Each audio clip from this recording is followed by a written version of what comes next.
Good afternoon, good morning, good evening. Hello, YouTube. It's so nice to be back with you once again. It's your old pal Dustin, your brand manager and partnership manager over at Zephyr Drone Simulator, little division of Little Arm Studios. Joining me, as always, is my brother from that other mother, Bo Van Buren, along with a couple special guests. We are so very excited to have some new faces joining us. Arcady and Fred, it is so wonderful to have you. I just want to get out of the way as quickly as possible and let you introduce yourselves and speak to who you are, what you do, because I can't do it justice. So yeah, Arcady, please go first.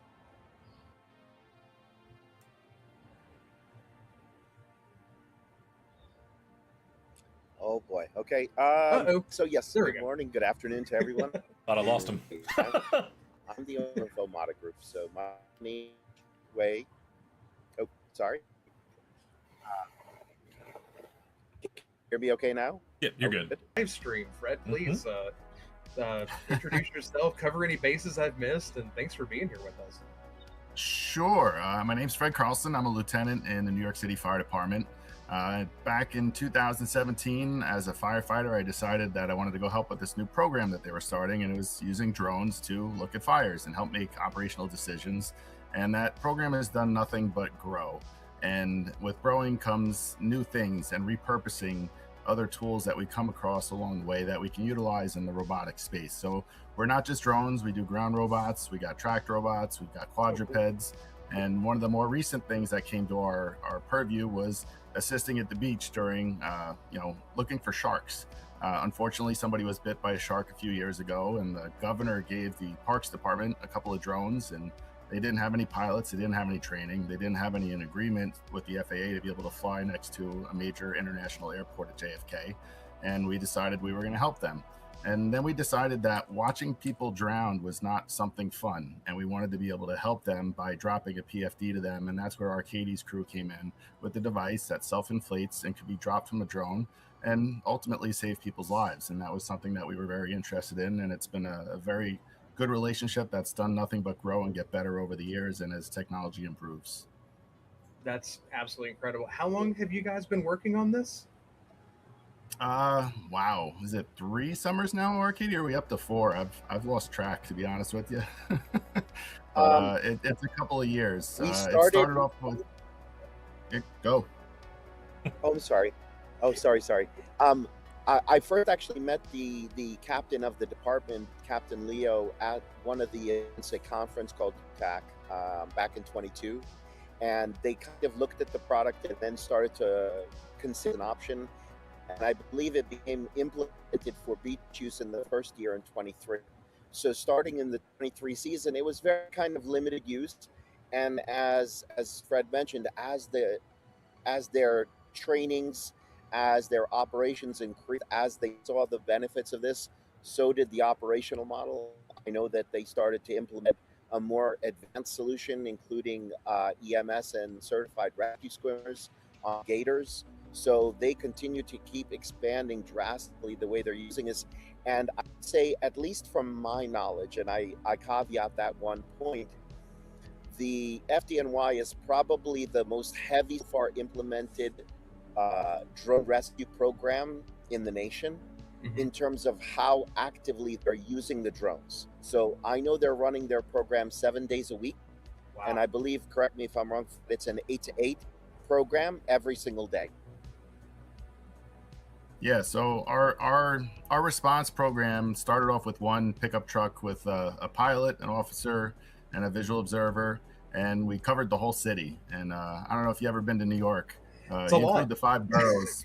There's a couple hundred miles of coastline. There's thousands upon thousands of acres. It's New York City is not small by any stretch of the imagination. Wow. And then throw close to 8 million people in the middle of it. It's a little congested.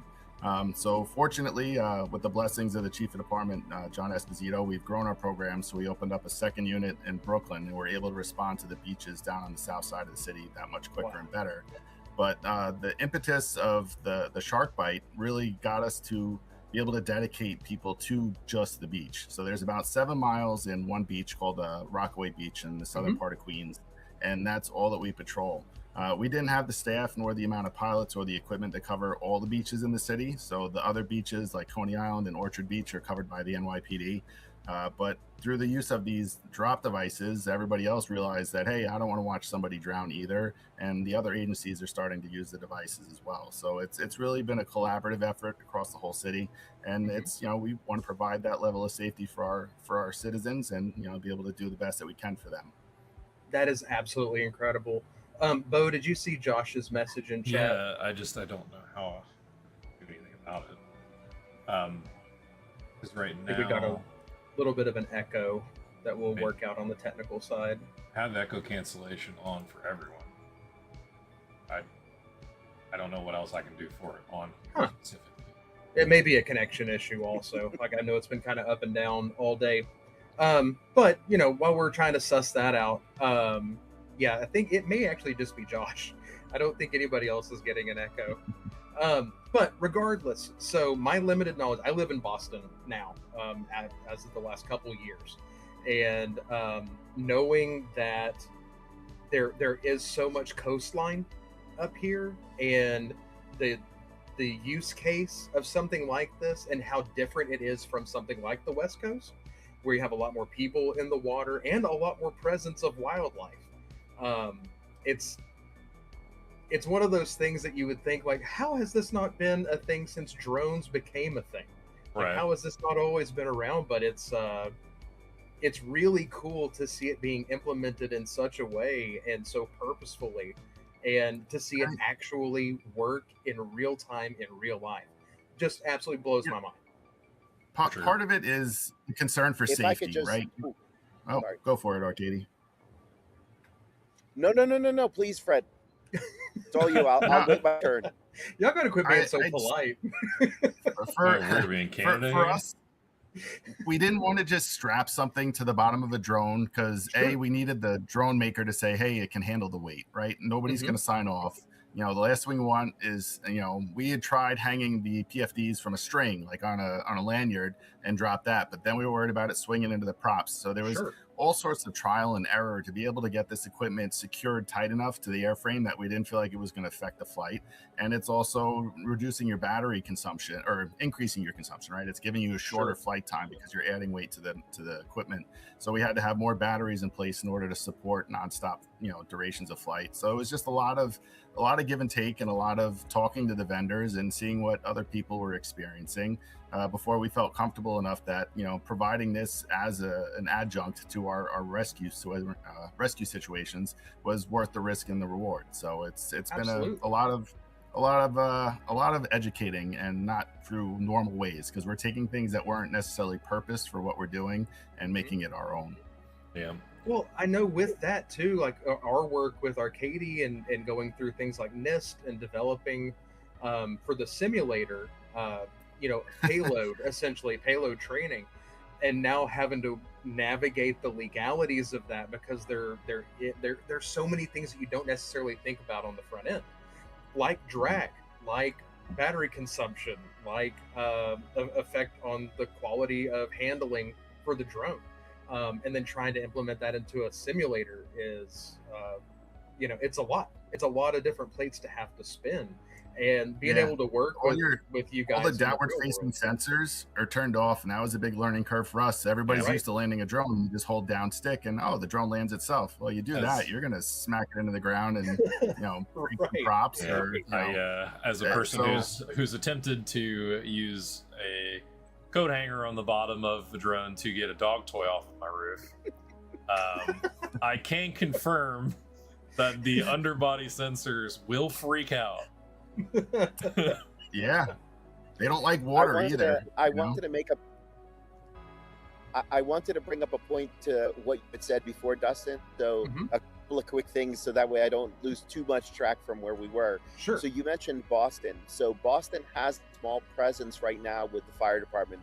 Mike Pavone, who's kind of in charge of the UAS program up there, they are working with ResTube as well. He's a phenomenal guy. I think what I want to say about that is that, like everyone else It really is. It really is about that learning curve. Because if you look back on the industry overall for first responders, for the public safety agencies, they started to adopt early or as early as possible. At that time, right, you're looking at everyone from the perspective of, okay, we need to get certified to use this equipment, so let's just get that basic handle. Once everybody starts and get the marksmanship, so to speak, that then it becomes, well, what else can we do? Like Fred made a point. So it's a continually evolving, living, breathing situation environment, just like the technology itself.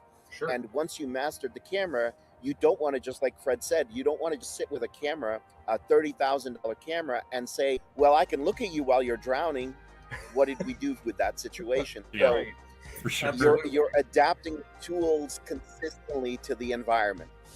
And so my company, like when we founded in 2019, we really started on a really long trajectory, a really long runway, completely separate. We were starting out as a training organization that wants to support all the public safety, but with more specialized training. We were looking at hazmat training, SWAT training, stuff that was still too far advanced. And by the time COVID knocked out the training model, we had at least worked up between the trainings and certain niche products, at least something did. And that's just like the motto of the entire industry: adapt, adapt, and adapt. So Of course. we pivoted away from the training. When COVID took everything away, we pivoted into the actual niche products and started to really leverage those positions. And now we're starting to kind of see the fruit bear, the bearing of the fruit, so to speak, right? At this point, it's a drop in the bucket. Really, with some 40,000 agencies out there between police and fire, and a significant portion of these agencies are volunteer on the fire side. Yeah. They're trying to incorporate stuff and find tools, so they need the message, and you guys are the conduit. The simulator you guys are doing is the conduit, and continually bringing all this stuff out, because once they know, they adopt fast. It's just that knowledge needs to permeate out to them, so that way they could really make the difference. Yeah, You're absolutely right. I know that we had talked for a little bit with Mike Leo that you guys were mentioning earlier. Mike's a great guy. If you ever met him, salt of the earth dude. He's my boss. One of the first Sign of the conversations I ever had with him was about how there's no way to train, someone, especially on like a simulation right now, for taking off from a high rise to address a fire in another high rise. So he was just like, taking off from the roof of one building to the other, you have to, take into effect like crosswinds. So like all the stuff that you were saying, Fred, about like the city having its own specific set of issues, like it's been illustrated to me in many ways that there's problems that I don't think about. And like, that's part of the reason why talking to you guys is such a good thing for us, is because we learn how we can better, move things around to fit your needs in a more practical sense for the training. And like, for sure. We actually had an interesting incident. It did make social media a while ago. We had somebody that decided they wanted to jump off a bridge, and they survived in the East River of New York. It's pretty significant current through there. And then we realized, and we went back at DroneSense, we use them for all of our drone operations. And with their APK, we wanted to develop a better way to activate the drop device of the rest tube, because to take your finger off of the controls to hit the pill button on the screen, put a lag, the drone stopped moving, and this person's in a current. So the drone stayed here and the person kept going. And by the time we dropped it, it was behind them. Fortunately, just getting the rest tube in the water gave a visual marker to the boats, who ultimately ended up picking the person up, and they were okay, other than being really cold and wet. It was just something that, this came about. Like, all right, we never really thought, over the beach, for the most part, your victim's bobbing in the same spot within a few feet. But if you got a, 10 knot current pushing through and they're sailing right along, that was a significant, from the second it took from your finger to get off of the stick to hit that pill bob was, 20, 30 feet. So it's just something that came up, hey, in training, you almost need to lead the victim if you're looking at a current. And then DroneSense ended up updating their APK and gave us a hotkey that we could hit without having to move our fingers from the controller. Yeah. So like I said, it's been an industry collaboration to get this, where it needs to be. So that's the whole it takes a village thing, Yeah, well, speaking to that a little bit more, like just for the layperson, because we're all kind of in the know about, a little more about public safety, but for those viewers that don't, compared to how this was done before, like let's say at Rockaway Beach, let's go back to that example. Somebody gets hit by a rip current, they get dragged out. The time to get to them, it's a standard to attempt to save a life. It's a standard lifeguard that's going out. Right. And then compare that it's a to standard now. Lifeguard going out, and let me give you a perfect scenario for that, because this is like ingrained in my mind, and it's based on my personal historical experience. So like I said, when I initially started my company, I founded it. Previously, I'd started working with an Australian company, and that Australian company was the first company ever to involve themselves in a drone-based rescue. And it was back in 2018. So here's the picture I'd like to paint for your audience and you as well. So visualize, at the time, Surf Life Saving is the company or agency that runs drones out there in Australia. They're like surf club for the different territories. And so they're doing trainings on the beach. The 111 call, which is our equivalent of a 911 call, goes out, and they are there training. It was not timed. It was not yet a implemented in place beach system. It was, we're training. All of a sudden, a rescue call goes out, and we're here, fortunately. So the drone lifts off. They have to travel 1,000 meters down beach. So let me translate that roughly to 3,300 feet. I'm going to do both, since I roughly remember conversions. The two individuals are stranded in water 700 meters out. So another 2,100 feet, or roughly a half a mile, right? Ballparking here. They're in 3-meter surf, so almost 10-foot waves. So that's the initial picture you're dealing with. The drone completes the entire operation from liftoff to deployment of a flotation in 4 minutes. 4. Wow. If Beach Patrol was to have gotten there from a ute or like an SUV, it would have been 11 minutes. And they did get there in 11 minutes.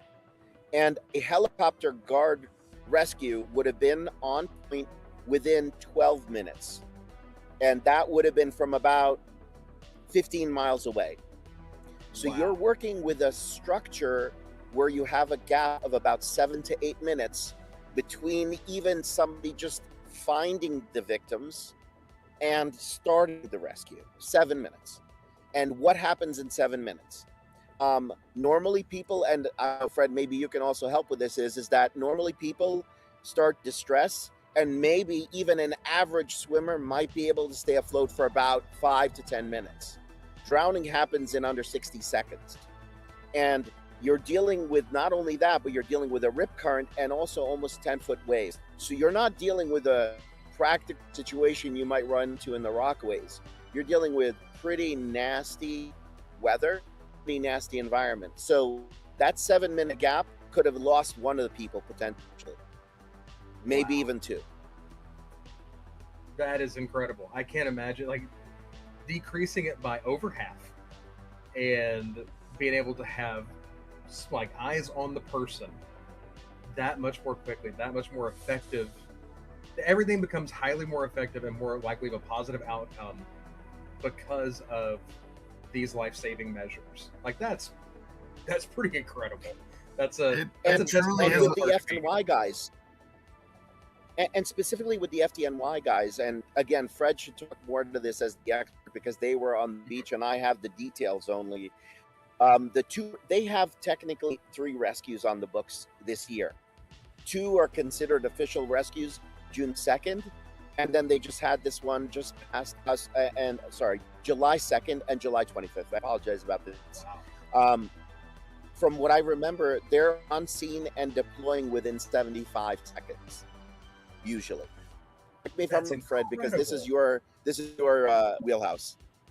Yeah, it truly is a force multiplier. And for us, you know, as the program's grown, right, we started off with a drone. We're watching things happen. All right, we're going to add a drop device to the drone. Okay, that was the next summer. Then the third summer, we decided the lifeguards go home at 6 p.m. and we are out there until sunset. So who's coming to help? And that's when we decided to start working with our water rescue division. And now we trained the water rescue swimmers to be visual observers that were FAA compliant. So each one of our beach buggies is a pilot with the drone and a drop device, and a rescue swimmer who is his VO. And we have 2 of those units that cover each other. So if somebody does enter the water, we have the redundancy and the ropes to help pull them out if need be. And it really is a whole ecosystem that goes into, preventing somebody from, and ultimately bad demise. And it's worked out well. It's not just rescues that way. It's spotting people going out onto a rock jetty where they don't belong and getting the proper enforcement people to come over and say, hey, you don't belong there. It comes down to sharks. We've shut down the beach more in the past 2 weeks. We have a couple of hammerhead sharks that are just malingering in the water off the coast, and they've been getting within a few yards of our swimmers, and we shut down the beach appropriately through the proper channels, right? We work with emergency management and the parks department who oversees the beach, and it's all about communication.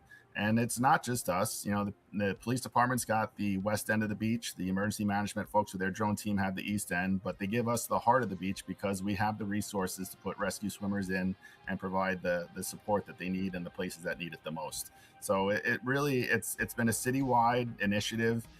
It's being done in the Bronx, not to the extent that we are, but the police department is flying drop devices in the Bronx. They're flying drop devices in the Coney Island Beach.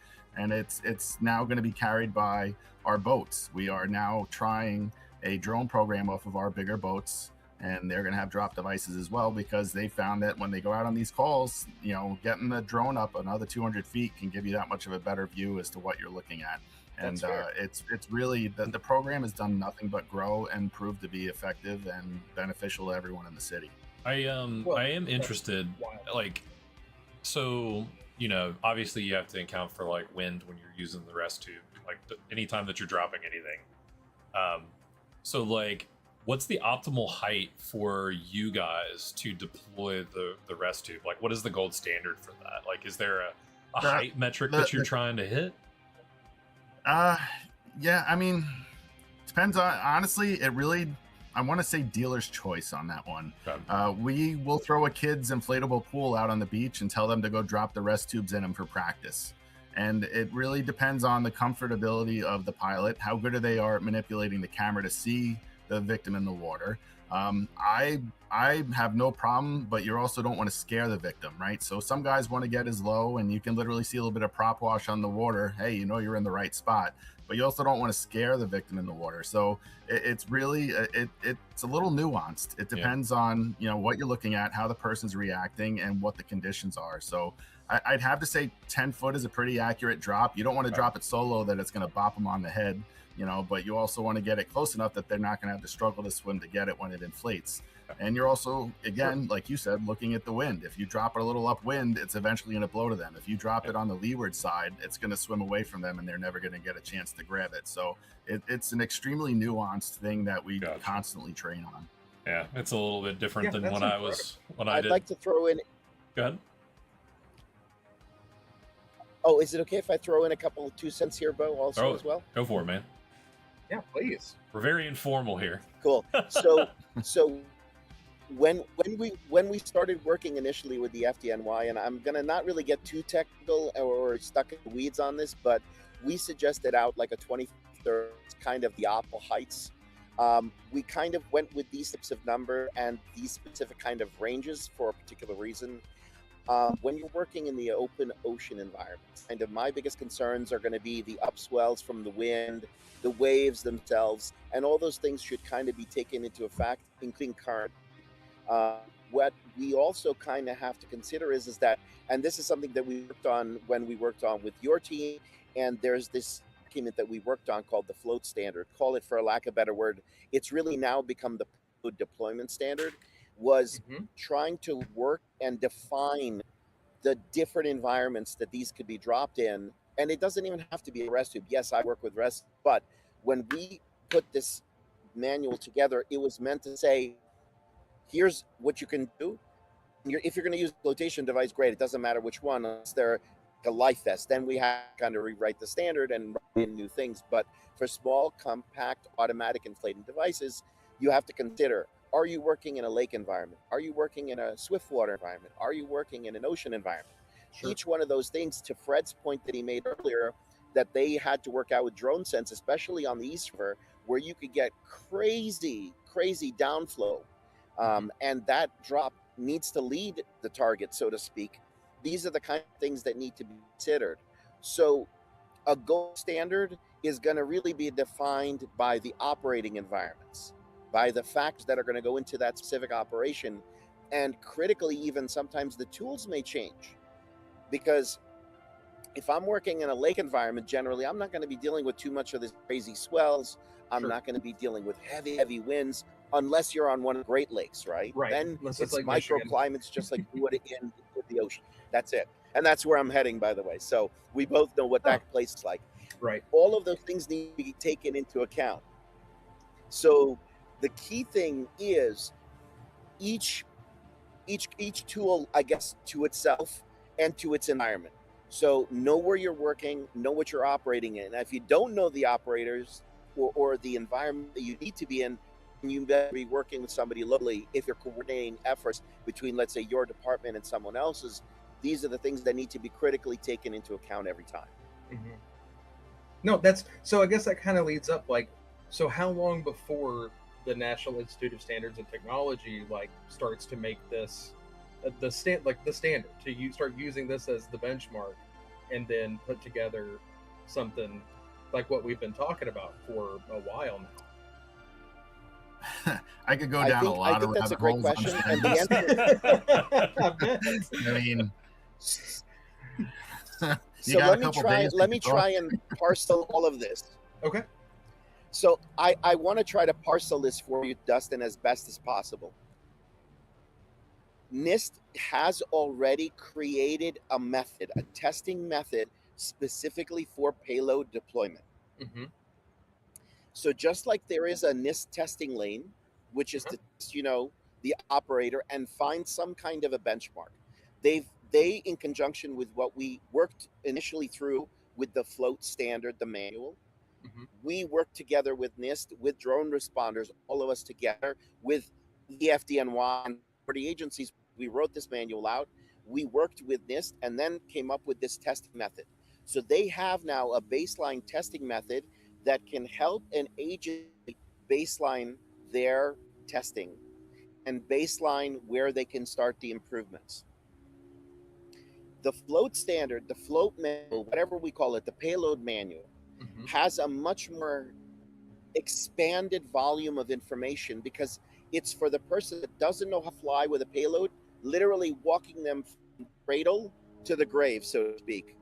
It'll take them from teaching them about all the different payloads, how to work with them, what are the environments, what agency maybe you need to talk to if you're flying different payloads, if you're flying blood supply, or if you're going to fly a flotation device. And it takes them through from the classroom through to what we work out with Zephyr, which is the simulator version of this, and then through to the live assessment, which is the actual testing and the flying time, the real stick time as well. Sure. So NIST has something. We kind of built the bigger library, and NIST has their own piece in this now, and they're rolling it out, just showcasing it at some of the drone responder events already. I had a small limited one at FlowCon last year. They weren't able to bring it into Virginia due to the enhancements that happened at the park because of flying areas that were limited, so they couldn't showcase it there. But I think now with all of the regional environments that are happening, like OCON, like NACON, NOCON, CalCon, TexCon, all these events are going to start showcasing the NIST method, which we helped them to develop, along with what we've started to build out with the manual. And hopefully, again, this helps agencies who want to take that next step, who want to build the next level. That's where it's meant to go. Well, yeah, that makes perfect sense. I was really hopeful that they would have something akin to this at CUAV so that we could really, see it in action. Because I know in the commercial side, there's been a lot of talk about payload, mostly for logistics and delivery. But my heart of hearts, yes, going back to being a proper Ozark Mountain hillbilly, seeing the agriculture side, the public safety side of it, that's kind of what speaks more to my sensitivities. So Yeah. being able to kind of see it in action with this, and see it being used for the greater good, and some of those use cases, to me gives me a lot of hope that that's where a lot more of the focus and attention, and hopefully kind of going back to what we're talking about before, especially with different fire department, search and rescue being volunteer organizations, that we can rally some. What I'm hopeful is to rally some grant funding towards these groups so that they can have better access to, training materials like Zephyr and things of that nature, so that we can get it spread around to everybody that needs it. Speaking of seeing, And you mentioned something, Dustin. Oh, sorry. no, you're fine. I was just going to play the video real I quick. was just so going to they say can one see more it, thing. Yeah, go ahead. Do you want to do that first, Bo? And then I'll kind of throw in my... Yeah, so if you can hold your thought for a second, I'm going to play the video. I actually pilfered this from the FDNY. I mean, Fred gave it to me. Willfully. So I'm going to play the video real Don't tell quick. my press office. Here we go. I'm going to play this real quick. This is actual video of the rescue. Boom, deployed. Boom, deployed. Wow. I mean, that's pretty accurate, honestly. You had said earlier that you want to avoid hitting people with them. It's interesting because when I was doing lifeguard training as a Boy Scout, they make you do Red Cross, and then they make you do the Boy Scout specific one. But the guy that throw the ring right at him. Yep. You throw the ring right at him, or if you're rescuing with the pole, you tap him on the head with it. But the guy who I had do the rescue for that, I tapped him with it. He grabbed it, and yanked me into the water. He's just like, you never know what's going to happen with these folks and what kind of response you're going to get. But and that's what life-saving merit badge is all about. Oh, dude, I'm a Boy Scout too, by the way. So, yeah. So when I tried to get him back when we were demonstrating for campers, he went to tap on me and I went to yank it and it didn't move because this dude was like 280 pounds of solid muscle. And then he yanked it out of my hand and bopped me on the head, and then I grabbed it and he pulled me back onto the dock. It was a fun time, but it's one of those things where you just gotta learn. Yeah, to Stu's point, I'd rather get hit by the thing than drown. So between the two, yeah. His argument was you got to make sure they know that there's something there that they can grab onto, but you don't want to get pulled in yourself. So the beauty of the rest tube is when that thing inflates, you know it. Oh yeah, for sure. That's actually the first time I've actually watched the video. I'd never seen it actually to be deployed. I ran a test in the I ran a test in the sim when we had it live for us to try it out. And I'm not good at dropping things from a drone. I found I'm a pretty serviceable pilot, but sheesh, man. That's funny, Bo, because I agree. I think a lot of people think, you see something like that, I could drop something like that. I could fly this plane. It's a lot like when I used to do competitive pistol shooting. It's a whole nother level of difficult. Proficiency. It takes that whole extra second proficiency, because piloting the sticks, once you get good at it, now you're mechanically training yourself to do another layer. This isn't on top of piloting. It's a completely separate thing. And sometimes, for example, we were fortunate to get video. Sometimes you don't get the best video because that's not the critical goal. And why? Right. Because they're so hyper focused on the rescue. You're not thinking, I got to press another button to start the video shoot and turn this into something for people to see. Concerned about the victim, and I don't care about anything else. That's priority one. Yeah. So that's part of Arcady's caveat of we have one unofficial one because nobody got to see it. The pilot working that day, Michael Stuthers, I got to give him a huge shout out. It just the button to record wasn't on the forefront because you fall back on your training. You see somebody drowning, you're going to fall back on what you're trained to do, and he's trained to drop that device.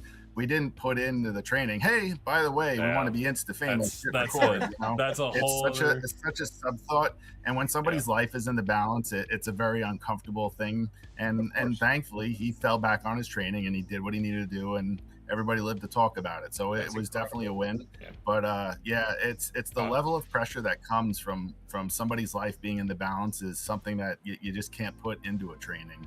But you fall back to your training every time. When life gets hard, you fall back to what you're trained to. It's why the military, the police department, the fire department, we all train so hard because it when becomes it's hard, instinct at certain points. Yeah. Yep. Well, I mean, that was another big onus for the simulator in and of itself, is to help people develop those motor skills. Yeah, and not everyone's got a beach they can go fly over, right? Exactly. So, you know, I grew up out on Long Island. I was a volunteer fireman for years before I got on in the city. And friends of mine are now utilizing drones out there as well. And they are always looking for training opportunities and ways to expand. And, you know, I actually have used your product. I was flying Zephyr down at the Robotics Summit a couple of years ago. Yeah. And, cool. Yeah, we're at the house with Jason Burnside and the rest of the crew from down there. And great product, by the way. And the training opportunities that are there are so much more easily available to those that can utilize them. So yeah, I love it. It's you fall back on your training. I can't say it enough. And that's why we train the way we do. And you actually Dustin touched on something. You touched on something, Dustin, earlier that was really kind of like I don't know if I would correctly call it a sore spot, but something that is close to my personal heart on matters. And you mentioned the word grants and funding and things like that. And I make this very clear. I'm like Switzerland. I sit in the middle. I don't judge one side, the other side, who's using what equipment, as long as you're doing something to the benefit of the public. And as long as you're trying to increase the awareness of what can be done with these capabilities, I'm on your side, whoever you are. Sure. And when it came down to the funding part of things right now, for example, I look at things from the big picture, not from the lower government, but from the big government, that right now, so many agencies want to do this. But some of, like we mentioned, from the big significant portion of the some odd 40,000 agencies out there, 27,000 so fire agencies, and most of them are volunteer. The funding comes from where? So they can't expand their programs. They need to be subsidized. And if there's so much, and as we see, the U.S. government has put a lot of understanding into the fact that drones are an absolutely important concept for certain purposes. On one side of things, I want the same spotlight on public safety. I want the same spotlight for agencies doing rescue work, because the stuff that's happening internal, the 4,000 or 5,000 some odd drownings every year, we could start to mitigate these solutions if these agencies are going to get more properly funded, and they deserve it. If they send out a grant, they shouldn't be competing against another public safety agency for $1. They should all be trying to get funded, because spending that money is going to save somebody's life in the end, whether it's monitoring from the police side, whether it's the fire department getting eyes on a fire, whether it's a rescue drop, whether it's a search and rescue in the mountain. There is something that could be done to help all. I agree. And we've been working with a couple state groups, like in particular the one out of Virginia, VAIPC or VAIPC, to try to work towards, how do we navigate this? Because none of us are grant writers. By and large, we're a group of folks who feel very passionately about what we do. We try to be as much of an expert as we all can be in our respective areas, but granting access to people is not something that we ever thought that we would be essentially trying to spearhead. But we keep finding ourselves, because we do care so much. We all still have to make sure that all of our guys, especially our dev team, gets a paycheck, because they work tirelessly to make an amazing product. So we can't, if it was up to us, we'd just be able to give it out for free. But being able to find avenues for these groups that desperately need access to training like this, trying to figure out how we can reduce those friction points to help them out in the overall process. And that's something that's really important to us, because I agree, Arcady, I think it should be just as much emphasis on saving life as it is protecting life, so to speak.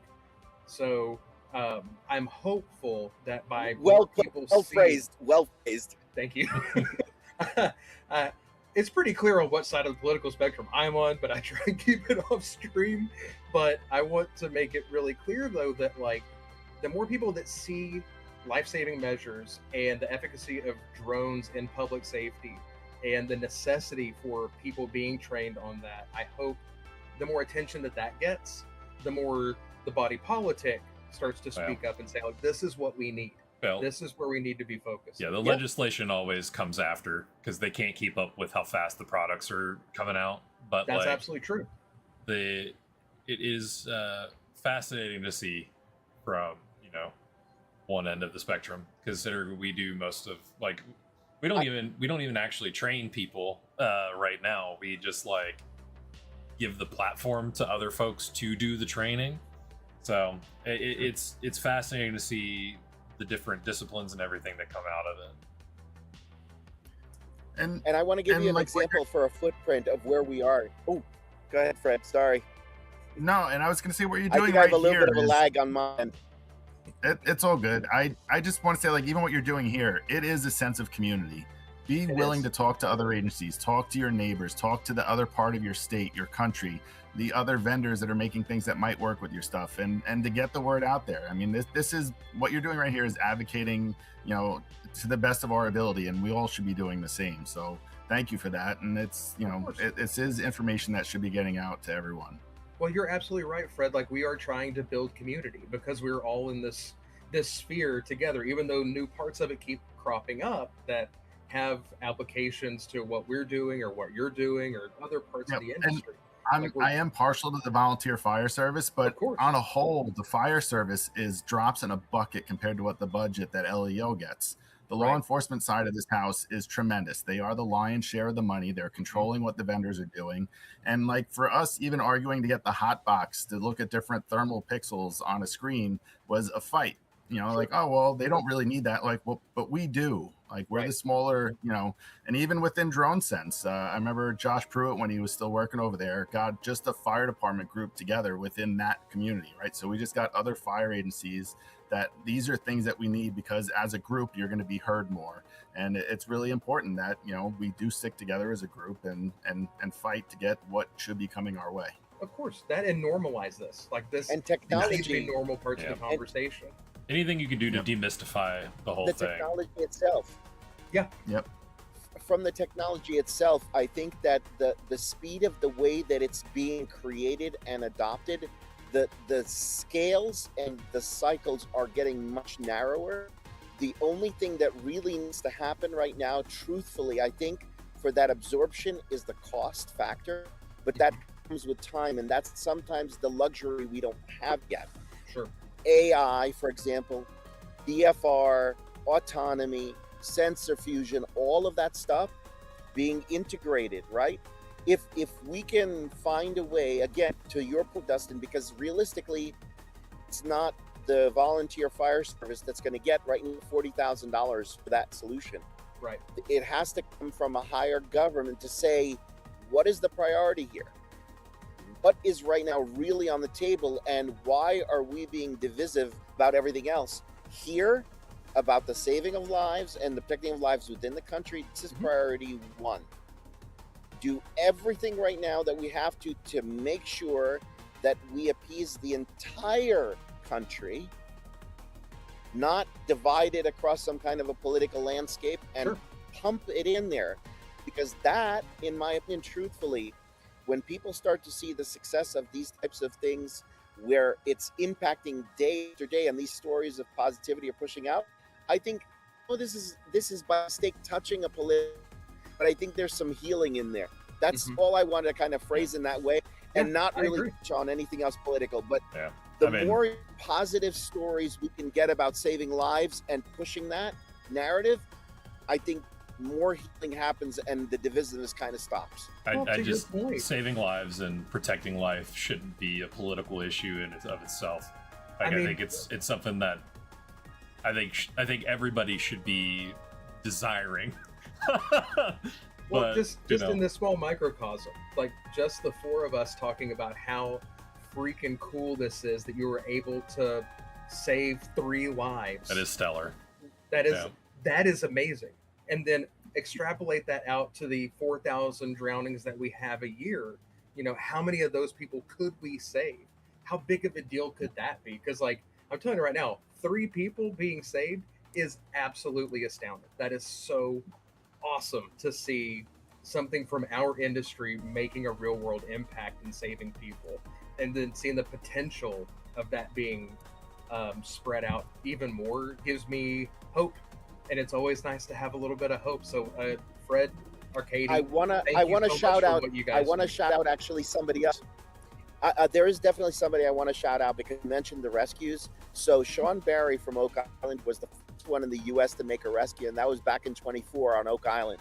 So Sean kind of started the trend in the States. He was the first. I had put all my money on Fred, and now gave me a lot of cash. Oak Island was the first one to make a rescue, and that was in '24. So we missed the gap. 25 seemed quiet, unless there's user stories out there I haven't heard. But 26 is starting out on a big uptick, and I know there's a lot more use cases to be had. We only have coverage right now, let's say directly with about 250 agencies. We have our dealer network that is pumping out this type of opportunities to different agencies, and I just want to keep helping move that statistical needle. That's what I'm about. It's the 11 drownings a day number, or like that 4,000 every year. That's what we're after. Yeah. Before we move on from this, like the curse of Oak Island, Oak Island? Is that what we're North talking Carolina. about? It's Oak Island, so it probably is. Well, it's Carolina, so I'm thinking it might be the same place. It's one of the same. Yeah, that's crazy. That's awesome. Just my brain was like, I saw a commercial that had the words Oak Island in that same order like 5 or 6 years ago, and then I just brain blasted all the way through it. Well, gentlemen, we went over time just a little bit, so I apologize for that, but I cannot thank you enough for joining our little live stream, for the incredible work that you've done for your partnerships, and honestly, just for being a good hang. Like, I really enjoy getting to touch base with you guys. I hope we get to have you on again soon. I know we're going to be keeping our eyes on what's going on. Yeah. So, yeah, no, thank you guys very much. I'd love to come back with you guys and share more updates in the future. That would definitely be wonderful. For sure. Absolutely. I demand it. We'll make it happen. I gotta drag Burnside out of Austin for this too. Oh, JB. I love my boy JB. Oh, That'd be a good time. Burnside's another one of those guys that's just salt of the earth. Like, all you firefighters seem to be all right people. we do all talk to each other too, so That's okay. awesome. I'm not worried. Great to know. I'm not worried. And also, Kyle, Stu, Alex, Josh, everybody else in chat, they all said thank you very much for joining. All the guys said hey, thank you for what you do as well. And honestly, I love working with you guys. It's been a pleasure from the start to finish. When I met you guys back in Texas for the first time, or even before that in Virginia, everybody on your team is amazing. I really thank you guys for your work as well, and for the fluidity of how quickly you guys want to work on stuff that'll, again, benefit the public safety guys. I can't thank you guys enough either. Thank you. It's a pleasure. Yeah, Pleasure's all ours. It's definitely, honor's ours for sure. Like, you guys are the ones actually, risking life and stuff like that. I just get to make pretty pictures about our. No, that's Fred. I'm the guy just talks. I talk a lot. You work in tandem with them. It's all good, Arcady. Yeah, Arcady, I feel the same way. All I do is get to talk about how cool this stuff is, and they pay me to do it. So it's like, wow, what a deal for me. What a snow job for them. But so for all you people at home, thanks for joining us once again, Lieutenant Fred Carlson, as well as Arcady Shteynberg from the Amato Group. Share, like, comment, subscribe, send us to your friends, send us to your enemies. That's right. We don't care which. View's a view, baby. Matters not to me. But Dustin, you have any other closing thoughts? I'll take yours. Be excellent to one another, and do what you can for your neighbor. Amen. All right. Thanks, guys. All right. Thanks, fellas.